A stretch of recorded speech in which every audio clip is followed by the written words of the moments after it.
To access the air filter, first open the hood.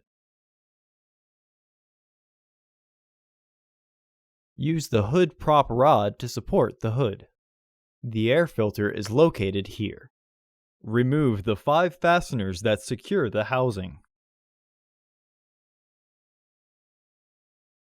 Lift the housing and remove the old filter. Remove any debris in the housing. Install your new AF5220 filter into the housing. Re-engage the fasteners.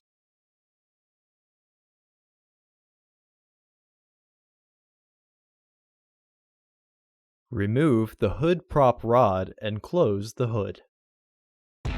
Order your parts today at filterheads.com. Also, please like our video and subscribe to our channel so you won't miss any new content.